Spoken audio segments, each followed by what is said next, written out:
I my beautiful viewers, ಹೇಗಿದ್ದೀರಾ? ಎಲ್ಲರೂ ಚೆನ್ನಾಗಿದ್ದೀರಾ ಅಲ್ವಾ? Welcome back to Lanchana's life style.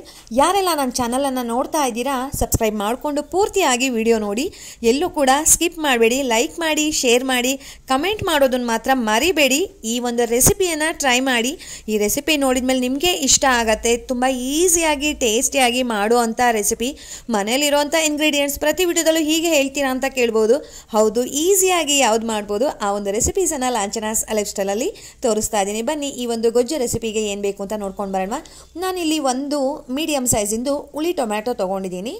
Medium ಸೈಜಿಂದು 2 ಈರುಳ್ಳಿ ತೊಗೊಂಡಿದ್ದೀನಿ. ನಿಮಗೆ ಗ್ರೇವಿ ಕ್ವಾಂಟಿಟಿ ಜಾಸ್ತಿ ಬೇಕು ಅನ್ನೋ ಆಗಿದ್ರೆ ಈರುಳ್ಳಿ ಮತ್ತು ಟೊಮೆಟೊನ ಜಾಸ್ತಿ ಹಾಕ್ಕೊಂಡ್ರೆ ಆಯಿತು. ಸುಮಾರು ಒಂದು 2.5 ಸ್ಪೂನು ಅಷ್ಟು ಹಸಿ ಕಾಯಿ ತುರಿನ ಹಾಕೋತಾ ಇದ್ದೀನಿ. ತುಂಬ ಟೇಸ್ಟು ಚೆನ್ನಾಗಿರುತ್ತೆ. ಅದ್ರ ಜೊತೆ 1 ರಿಂದ 1.5 ಸ್ಪೂನಷ್ಟು ಉರಿಗಡಲೆ ಬರುತ್ತೆ ಅಲ್ವಾ, ಅದನ್ನು ಹಾಕೋತಾ ಇದ್ದೀನಿ. ಅದೇ ರೀತಿಯಾಗಿ ಅಚ್ಚ ಖಾರದ ಪುಡಿ ನಾನು ಇದಕ್ಕೆ ಬ್ಯಾಡಿಗಿನೂ ಮಿಕ್ಸ್ ಮಾಡಿ ಹಾಕಿಸ್ಕೊಂಡಿರೋದ್ರಿಂದ ಕಲರ್ ತುಂಬ ಚೆನ್ನಾಗಿದೆ. ಅದನ್ನು ನಾನು 2 ಸ್ಪೂನ್ ಹಾಕಿದ್ದೀನಿ. ಅದೇ ರೀತಿಯಾಗಿ ಧನಿಯಾ ಪುಡಿ ಕೂಡ 2 ಸ್ಪೂನು. ನಾನು ಮಾಡ್ತಾ ಇರೋವಂಥ ಕ್ವಾಂಟಿಟಿ ಸುಮಾರು ಒಂದು 6 ಜನ ಸಫಿಷಿಯೆಂಟಾಗಿ ತಿನ್ಬೋದು ಸ್ನೇಹಿತರೆ. ಮತ್ತು ಇದಕ್ಕೆ ಬೇರೆ ಸ್ಪೈಸಸ್ ಏನೂ ಬೇಡ. 1 ಸ್ಪೂನಷ್ಟು ಗರಂ ಮಸಾಲಾನ ಆ್ಯಡ್ ಮಾಡಿದ್ದೀನಿ. ತುಂಬ ಟೇಸ್ಟಿಯಾಗಿರುತ್ತೆ. ಮನೇಲೇ ಮಾಡಿರೋವಂಥ ಶುಂಠಿ ಬೆಳ್ಳುಳ್ಳಿ ಪೇಸ್ಟ್ 1 ಸ್ಪೂನು, ಸ್ವಲ್ಪ ಅರಿಶಿಣ. ಇಷ್ಟನ್ನು ಸ್ವಲ್ಪ ನೀರು ಜೊತೆ ಫೈನ್ ಪೇಸ್ಟ್ ಮಾಡ್ಕೊಂಡು ಬರೋಣ.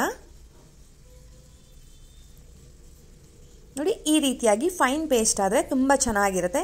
ಒಂದು ಕುಕ್ಕರ್ ತೊಗೊಂಡಿದ್ದೀನಿ. ಕುಕ್ಕರ್ಗೆ ಸುಮಾರು ಒಂದು 5 ರಿಂದ 6 ಸ್ಪೂನಷ್ಟು ಎಣ್ಣೆ ಹಾಕೋತಾ ಇದ್ದೀನಿ. ಇದಕ್ಕೆ ಜಾಸ್ತಿ ಎಣ್ಣೆ ಅವಶ್ಯಕತೆ ಇಲ್ಲ. ಎಣ್ಣೆ ಜೊತೆನೇ ನಾನಿಲ್ಲಿ ಪಲಾವ್ ಎಲೆ ಕೂಡ ಹಾಕ್ಕೊಂಡಿದ್ದೀನಿ. ತುಂಬ ಚೆನ್ನಾಗಿರುತ್ತೆ.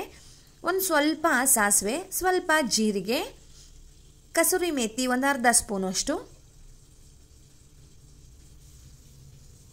1 ಹಸಿಮೆಣಸಿನ್ಕಾಯಿ. ಆಲ್ರೆಡಿ ನಾವು ಅಚ್ಚ ಖಾರದ ಪುಡಿ ಹಾಕಿರೋದ್ರಿಂದ 1 ಹಸಿಮೆಣಸಿನ್ಕಾಯಿ ಸಾಕಾಗತ್ತೆ. ಇದು ಸ್ವಲ್ಪ ಫ್ರೈ ಆಗಿದ ತಕ್ಷಣ ಸ್ವಲ್ಪ ಪುದೀನ ಮತ್ತು ಕೊತ್ತಂಬರಿಯನ್ನು ಫೈನ್ ಚಾಪ್ ಮಾಡ್ಕೊಂಡಿದ್ದೀನಿ. ಅದು ಎಣ್ಣೆಯಲ್ಲಿ ಫ್ರೈ ಆಗಲಿ. ಈ ಥರ ಮಾಡಿ ಹಾಕೋದ್ರಿಂದ ಟೇಸ್ಟು ತುಂಬ ಚೆನ್ನಾಗಿ ಬರುತ್ತೆ. ರುಬ್ಬ ಹಾಕಿದ್ರೆ ಈ ಟೇಸ್ಟ್ ಬರೋದಿಲ್ಲ ಸ್ನೇಹಿತರೆ. ನೀವು ರುಬ್ಬಿ ಬೇಕಾದರೂ ಹಾಕ್ಕೊಳ್ಬೋದು, ಬಟ್ ಟೇಸ್ಟ್ ಚೆನ್ನಾಗಿ ಬೇಕು ಅಂದರೆ ಫೈನ್ ಚಾಪ್ ಮಾಡಿ ಎಣ್ಣೆಯಲ್ಲಿ ಫ್ರೈ ಮಾಡಿದ್ರೆ ತುಂಬ ಚೆನ್ನಾಗಿ ಬರುತ್ತೆ. ನಾನಿಲ್ಲಿ 1 ಬೌಲಷ್ಟು ಕಡಲೆಕಾಳನ್ನು ರಾತ್ರಿ ನೆನೆಸ್ಬಿಟ್ಟು ಬೆಳಗ್ಗೆ ತಿಂಡಿಗೆ ತೊಗೊಂಡಿರೋದಿದು. ಒಂದು 2 ಆಲೂಗೆಡ್ಡೆನ ಕಡಲೆಕಾಳಿಗೆ ಮ್ಯಾಚ್ ಆಗೋ ಥರನೇ ಕಟ್ ಮಾಡಿ ಹಾಕ್ತಾ ಇದ್ದೀನಿ. ಆಲೂಗೆಡ್ಡೆ ಕಡಲೆಕಾಳು ಕಾಂಬಿನೇಷನ್ ತುಂಬ ಚೆನ್ನಾಗಿರುತ್ತೆ. ಅದ್ರ ಜೊತೆನೇ ಕಲ್ಲುಪ್ಪನ್ನು ಮಿಕ್ಸ್ ಮಾಡಿದ್ದೀನಿ.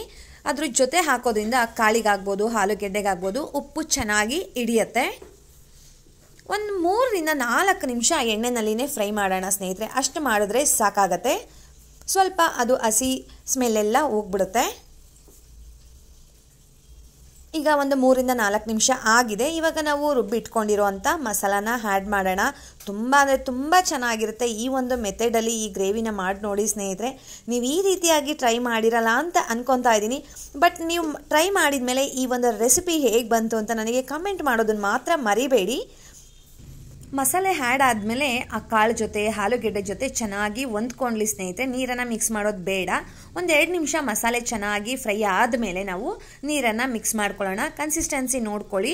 ನಾನು ದೋಸೆಗೆ ಮಾಡ್ತಾ ಇರೋದ್ರಿಂದ ಒಂದು ಮೀಡಿಯಮ್ ಆಗಿ ನಾನು ನೀರನ್ನು ಮಿಕ್ಸ್ ಮಾಡ್ತಾ ಇದ್ದೀನಿ. ಒಂದು ಅರ್ಧ ಗ್ಲಾಸಷ್ಟು ಆ್ಯಡ್ ಮಾಡಿದ್ದೀನಿ, ಸಾಕಾಗತ್ತೆ ಅಷ್ಟು. ಇದೇನು ಬೆಂದ ಮೇಲೆ ಏನು ಗಟ್ಟಿ ಆಗೋದಿಲ್ಲ ಸಾಂಬಾರು. ನೋಡಿಕೊಂಡು ನೀರನ್ನು ಮಿಕ್ಸ್ ಮಾಡ್ಕೊಳ್ಳಿ. ನೀವು ಸ್ವಲ್ಪ ತೆಳುವಾಗಿ ಮಾಡಿಕೊಂಡ್ರೆ ಅನ್ನದ ಜೊತೆ ತುಂಬ ಚೆನ್ನಾಗಿರುತ್ತೆ. ನೀವು ಸ್ವಲ್ಪ ಗ್ರೇವಿ ಥರ ಗಟ್ಟಿಯಾಗಿ ಮಾಡಿಕೊಂಡ್ರೆ ಚಪಾತಿ, ದೋಸೆ, ಇಡ್ಲಿ, ಪೂರಿ, ರೊಟ್ಟಿ ಪ್ರತಿಯೊಂದಕ್ಕೂ ಕಾಂಬಿನೇಷನ್ ತುಂಬ ಚೆನ್ನಾಗಿರುತ್ತೆ. ಯಾವಾಗಲೂ ತರಕಾರಿ ಸೊಪ್ಪಿಂದು ತಿಂತಾನೆ ಇರ್ತೀವಿ. ಈ ರೀತಿಯಾಗಿ ಕಾಳುಗಳಲ್ಲಿ ಮಾಡಿದ್ರೆ ತುಂಬ ಚೆನ್ನಾಗಿರುತ್ತೆ. ಒಂದು ಕುದಿ ಬಂದ ತಕ್ಷಣ ಒಂದು 3 ವಿಷಲ್ ಹೊಡೆಸ್ಕೊಳ್ಳೋಣ. ಉಪ್ಪನ್ನು ಚೆಕ್ ಮಾಡಿ ಲಿಡನ್ನು ಕ್ಲೋಸ್ ಮಾಡಿ. 3 ವಿಷಲ್ ಯಾಕೆ ಅಂತ ಹೇಳಿದ್ರೆ ಇದು ಕಡಲೆಕಾಳು ಆಗಿರೋದ್ರಿಂದ ಚೆನ್ನಾಗಿ ಬೇಯಲಿ ಅನ್ನೋದಕ್ಕೋಸ್ಕರ 3 ವಿಷಲ್ ಹಾಕಿಸ್ಕೊತಾ ಇರೋದು. ನೋಡ್ತಾ ಇರ್ಬೋದು ಇವಾಗ ಪ್ರೆಷರ್ ಬಿಟ್ಟಿದೆ. ನೋಡೋದಕ್ಕೆ ಎಷ್ಟು ಚೆನ್ನಾಗಿ ಕಾಣ್ತಾ ಇದೆಯೋ. ಟೇಸ್ಟು ಕೂಡ ಅಷ್ಟೇ ತುಂಬ ಚೆನ್ನಾಗಿರುತ್ತೆ. ಅಪರೂಪಕ್ಕೆ ಈ ಥರ ಗೊಜ್ಜು ಮಾಡ್ಕೊಂಡು ತಿನ್ನೋದ್ರಿಂದ ತುಂಬ ಒಂದು ಖುಷಿ ಇರುತ್ತೆ. ಆ ಟೇಸ್ಟು ಬೇಗ ನಾಲ್ಗೆ ಮೇಲಿಂದ ಹೋಗಲ್ಲ ಸ್ನೇಹಿತರೆ. ಅಷ್ಟು ಚೆನ್ನಾಗಿರುತ್ತೆ. ತುಂಬ ಟೇಸ್ಟಿಯಾಗಿರುತ್ತೆ. ಕಡಲೆಕಾಳು ಆಲೂಗೆಡ್ಡೆ ಮಸಾಲ ಗೊಜ್ಜು ತುಂಬ ಅಂದರೆ ತುಂಬ ಟೇಸ್ಟಿಯಾಗಿತ್ತು. ಮಿಸ್ ಮಾಡದೆ ನೀವು ಟ್ರೈ ಮಾಡಬೇಕು ಇದನ್ನು. ನಾನು ಇದನ್ನು ದೋಸೆ ಜೊತೆ ಸರ್ವ್ ಮಾಡಿದ್ದೆ. ನಾನು ದೋಸೆ ಕಾಂಬಿನೇಷನಾಗಿ ಮಾಡಿದ್ದೆ. ಹೇಗಿರುತ್ತೆ ಏನೋ. ನಾನು ಆಲ್ಮೋಸ್ಟ್ ಇದನ್ನು ಚಪಾತಿಗೆ ಮಾಡ್ತಾ ಇದ್ದೆ. ನೀವು ದೋಸೆಗೆ ಮಾಡೋದ್ರಿಂದ ಹುಳಿ ಟೊಮೆಟೊ ಒಂದು ಹಾಕೊಂಡ್ರೆ ಸಾಕಾಗತ್ತೆ. ನೀವು ಅದೇ ಚಪಾತಿಗೆ ರೊಟ್ಟಿಗೆ ಮಾಡ್ತೀನಿ ಅಂತ ಅನ್ನೋ ಹಾಗಿದ್ರೆ ಅದರಲ್ಲಿ ಹುಳಿ ಅಂಶ ಇರೋದಿಲ್ಲ ಅಲ್ವಾ ಚಪಾತಿಲಿ ಎಲ್ಲ. ಸೊ ಅವಾಗ ಒಂದೆರಡು ಹುಳಿ ಟೊಮೆಟೊ ಹಾಕೊಂಡ್ರೆ ಹುಳಿ ಅಲ್ಲಿಗೆ ಚೆನ್ನಾಗಿ ಮ್ಯಾಚ್ ಆಗುತ್ತೆ. ದೋಸೆ ಹುಳಿ ಇರುತ್ತೆ, ಉದುಗ್ ಬಂದಿರುತ್ತೆ ಅನ್ನೋದಕ್ಕೋಸ್ಕರ ನಾನು ಒಂದು ಹುಳಿ ಟೊಮೆಟೊ ಹಾಕೊಂಡಿದ್ದೀನಿ. ಇದೊಂದು ಸ್ಮಾಲ್ ಟಿಪ್ಪು ಅಷ್ಟೇ ಸ್ನೇಹಿತರೆ. ತುಂಬ ಚೆನ್ನಾಗಿತ್ತು. ದೋಸೆಗೂ ಆ ಗೊಜ್ಜಿಗೂ ಆಹಾ ಏನು ರುಚಿ ಅಂತ ಹೇಳ್ತೀರಾ. ಮಿಸ್ ಮಾಡದೆ ಟ್ರೈ ಮಾಡಿ. ಹೋಗಿ ಬರಲಾ? ಬಾಯ್ ಸ್ನೇಹಿತರೆ. ರೊಟ್ಟಿ ಚಪಾತಿಗೆ ಎಲ್ಲ ಒಂದು ಒಳ್ಳೆ ಗ್ರೇವಿನ ಸರ್ಚ್ ಮಾಡ್ತಾ ಇದ್ದೀರಾ? ಬನ್ನಿ, ಆ ಗ್ರೇವಿ ಇದೇ ಆಗಿರ್ಬೋದು. ಒಂದ್ಸಲ ವಿಡಿಯೋನ ಪೂರ್ತಿಯಾಗಿ ನೋಡಿ, ಎಲ್ಲೂ ಕೂಡ ಸ್ಕಿಪ್ ಮಾಡಬೇಡಿ. ತುಂಬ ಟೇಸ್ಟಿಯಾಗಿರೋ ಅಂಥ ಗ್ರೇವಿ ಈಸಿಯಾಗಿ ಮನೆಯಲ್ಲೇ ಮಾಡಿಬಿಡ್ಬೋದು. ಕಡಿಮೆ ಇಂಗ್ರೀಡಿಯೆಂಟ್ಸ್ನಲ್ಲಿ ರುಚಿಯಾಗಿರೋ ಅಂಥ ಅವರೆಕಾಳು ಗ್ರೇವಿ. ಅವರೆಕಾಳು ಇವಾಗ ಎಲ್ಲ ಸೀಸನಲ್ಲೂ ಕೂಡ ಸಿಗ್ತಾ ಇದೆ. ಬನ್ನಿ ಹೇಗೆ ಮಾಡೋದು ಅಂತ ನೋಡೋಣ. 1 ಇಂಚಷ್ಟು ಚಕ್ಕೆ, 2 ಏಲಕ್ಕಿ,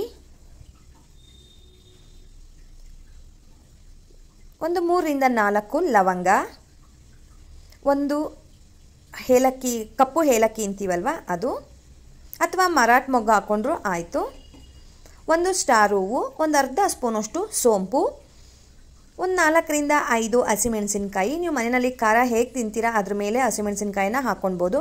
ಒಂದು 2 ಸ್ಪೂನಷ್ಟು ಕಡಲೆ, 1 ಸ್ಪೂನ್ ಜೀರಿಗೆ, ಒಂದು ಅರ್ಧ ಹೋಳಷ್ಟು ಕಾಯಿ, ಹಸಿ ಕಾಯಿ ತುರಿ ತೊಗೊಂಡಿದ್ದೀನಿ, 1 ಹಿಡಿಯಷ್ಟು ಪುದೀನ, 1 ಹಿಡಿ ಕೊತ್ತಂಬರಿ ಸೊಪ್ಪು, ಒಂದು ಅರ್ಧ ಸ್ಪೂನ್ಗಿಂತ ಸ್ವಲ್ಪ ಕಡಿಮೆ ಅರಿಶಿಣ, 1 ಸ್ಪೂನ್ ಶುಂಠಿ ಬೆಳ್ಳುಳ್ಳಿ ಪೇಸ್ಟ್. ಇಷ್ಟನ್ನು ಸ್ವಲ್ಪ ನೀರು ಜೊತೆ ಫೈನ್ ಪೇಸ್ಟ್ ಮಾಡ್ಕೊಂಡು ಬರೋಣ. ನೋಡಿ, ಈ ರೀತಿಯಾಗಾದರೆ ಸಾಕು. ನಾನಿಲ್ಲೊಂದು ಕುಕ್ಕರ್ ತೊಗೊಂಡಿದ್ದೀನಿ. ಅದಕ್ಕೆ ಸುಮಾರು ಒಂದು 4 ರಿಂದ 5 ಸ್ಪೂನಷ್ಟು ಎಣ್ಣೆ ಹಾಕ್ಕೊಂಡಿದ್ದೀನಿ. ಅಷ್ಟೇ ಸಾಕಾಗುತ್ತೆ, ಜಾಸ್ತಿ ಎಣ್ಣೆ ಅವಶ್ಯಕತೆನೇ ಇರೋದಿಲ್ಲ. ಒಂದು ಅರ್ಧ ಸ್ಪೂನು ಸಾಸಿವೆ, ಸ್ವಲ್ಪ ಇಂಗು, ಕರಿಬೇವಿನ ಸೊಪ್ಪು, ಮೀಡಿಯಮ್ ಸೈಜಿಂದು 2 ಈರುಳ್ಳಿ ಫೈನ್ ಚಾಪ್ ಮಾಡ್ಕೊಂಡಿದ್ದೀನಿ. ಈರುಳ್ಳಿ ಒಂದು ಅರ್ಧ ಭಾಗ ಫ್ರೈ ಆಗಲಿ. ಈಸಿಯಾಗಿ ಮಾಡುವಂಥ ಗ್ರೇವಿ ರೆಸಿಪಿ. ಅವರೆಕಾಳಲ್ಲಂತೂ ಟೇಸ್ಟ್ ಹೇಗಿರುತ್ತೆ ಅಂತ ನಿಮಗೆ ಗೊತ್ತೇ ಇದೆ. ಅಪರೂಪದ ಒಡವೆ ಅಂತ ಹೇಳ್ಬೋದು ಅನ್ಸೀಸನಲ್ಲಿ ಸಿಗೋದ್ರಿಂದ. ಸೊ ಒಂದೊಳ್ಳೆ ಗ್ರೇವಿ ಮಾಡ್ಕೊಳ್ಳೋಣ. ನೋಡಿ, ಒಂದು ಅರ್ಧ ಭಾಗ ಫ್ರೈ ಆಗಿದೆ. ಈ ಟೈಮ್ನಲ್ಲಿ ಟೊಮೆಟೊ ಆ್ಯಡ್ ಮಾಡ್ಕೋತಾ ಇದ್ದೀನಿ. ಅದು ಕೂಡ ಹುಳಿ ಟೊಮ್ಯಾಟೊ 2 ತೊಗೊಂಡಿದ್ದೀನಿ, ಮೀಡಿಯಮ್ ಸೈಜಿಂದು. ಟೊಮೆಟೊ ಕೂಡ ಅಷ್ಟೇ ಒಂದು ಅರ್ಧ ಭಾಗ ಫ್ರೈ ಆಗಲಿ. ನೋಡಿ, ಈಗ ಆಲ್ಮೋಸ್ಟ್ ಒಂದು ಅರ್ಧ ಭಾಗ ಫ್ರೈ ಆಗಿದೆ.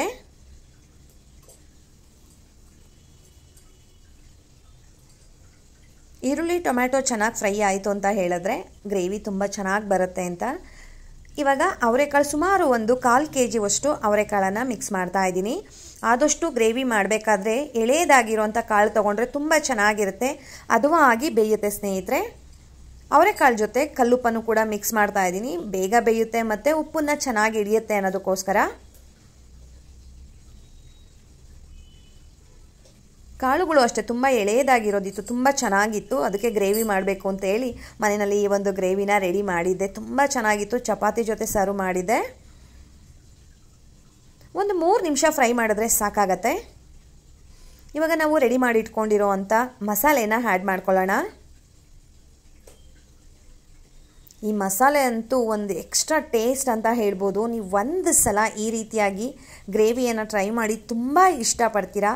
ಲೈಟು ಮಸಾಲೆ, ತುಂಬ ಜಾಸ್ತಿ ಮಸಾಲ ಅಂತ ಕೂಡ ಅನಿಸೋದಿಲ್ಲ ಇದು. ಮಸಾಲ ಒಂದು 2 ನಿಮಿಷ ಫ್ರೈ ಆದಮೇಲೆ ಇದಕ್ಕೆ ಮಿಕ್ಸಿ ಜಾರಲ್ಲಿರೋ ಅಂಥ ನೀರನ್ನು, ಮಸಾಲೆ ಎರಡನ್ನು ಕೂಡ ಮಿಕ್ಸ್ ಮಾಡಿ ಹಾಕ್ತಾ ಇದ್ದೀನಿ. ಕನ್ಸಿಸ್ಟೆನ್ಸಿ ನೋಡ್ಕೊಳ್ಳಿ, ಗಟ್ಟಿ ಬೇಕಾ ತೆಳುವಾಗಿ ಬೇಕಾ. ಇದು ಅನ್ನಕ್ಕೂ ಕೂಡ ತುಂಬ ಚೆನ್ನಾಗಿರುತ್ತೆ. ನಾವು ಕಡಲೆ ಹಾಕಿರೋದ್ರಿಂದ ಸ್ವಲ್ಪ ಗಟ್ಟಿ ಬರುತ್ತೆ. ನೀವು ನೀರನ್ನು ಒಂದೇ ಸಲ ಕೂಡಿಸ್ಕೊಳ್ಳಿ, ತೆಳುವಾಗಿ ಬೇಕಾ ಗಟ್ಟಿಯಾಗಿ ಬೇಕಾ ಅಂತ ಹೇಳ್ಬಿಟ್ಟು. ನೋಡಿ, ಈ ಒಂದು ಕನ್ಸಿಸ್ಟೆನ್ಸಿ ಚಪಾತಿಗೆ ಕರೆಕ್ಟಾಗಿದೆ. ಒಂದು ಸಲ ಉಪ್ಪು ಚೆಕ್ ಮಾಡಿ, ಒಂದು ಕುದಿ ಬಂದ ತಕ್ಷಣ ಲಿಡ್ಡನ್ನು ಕ್ಲೋಸ್ ಮಾಡೋಣ. ಲಿಡ್ಡನ್ನು ಕ್ಲೋಸ್ ಮಾಡಿ 2 ರಿಂದ 3 ವಿಷಲ್ ಒಡಿಸ್ಕೊಳ್ಳೋಣ. ಈಗ ಪ್ರೆಷರ್ ಬಿಟ್ಟಿದೆ. ವಾವ್, ತುಂಬ ಅಂದರೆ ತುಂಬ ಟೇಸ್ಟಿಯಾಗಿ ಬಂದಿತ್ತು ಈ ಒಂದು ಗ್ರೇವಿ ರೆಸಿಪಿ. ಅವರೆಕಾಳು ಮಸಾಲ ಸಕ್ಕತ್ತಾಗಿತ್ತು. ಮಿಸ್ ಮಾಡದೆ ನೀವು ಟ್ರೈ ಮಾಡಲೇಬೇಕು ಸ್ನೇಹಿತರೆ. ನೋಡಿ, ಕನ್ಸಿಸ್ಟೆನ್ಸಿ ಕರೆಕ್ಟಾಗಿದೆ. ಈ ರೀತಿಯಾಗಿದ್ದರೆ ನಾವು ಚಪಾತಿಗೆ, ದೋಸೆಗೆ, ಪೂರಿಗೆ ರೊಟ್ಟಿ ಜೊತೆನೂ ತುಂಬ ಚೆನ್ನಾಗಿರುತ್ತೆ ಇದು. ಇದಕ್ಕೆ ಕಾಂಬಿನೇಷನ್ ಮಾಡ್ಕೊಬೇಕು ಅಂತ ಏನೂ ಇಲ್ಲ. ಇದಕ್ಕಿಂತ ಸ್ವಲ್ಪ ತೆಳುವಾಗಿ ಮಾಡಿಕೊಂಡ್ರೆ ಅನ್ನಕ್ಕೆ ತುಂಬ ಒಳ್ಳೆ ಗ್ರೇವಿ ಇದು. ಬಿಸಿ ಬಿಸಿ ಅನ್ನ ಮಾಡ್ಕೊಂಡು ತಿಂತಾ ಇದ್ದರೆ ಆಹಾ ಅಷ್ಟು ಟೇಸ್ಟಿಯಾಗಿ ಇರುತ್ತೆ. ಯಾರೆಲ್ಲ ಈ ಒಂದು ರೆಸಿಪಿಯನ್ನು ನೋಡಿದ್ದೀರಾ ಮಿಸ್ ಮಾಡದೆ ಟ್ರೈ ಮಾಡಿ ಟೇಸ್ಟ್ ಹೇಗೆ ಬಂತು ಅಂತ ಕಮೆಂಟ್ ಮಾಡೋದನ್ನು ಮರಿಬೇಡಿ. ಹೋಗಿ ಬರಲಾ? ಬಾಯ್ ಸ್ನೇಹಿತರೆ.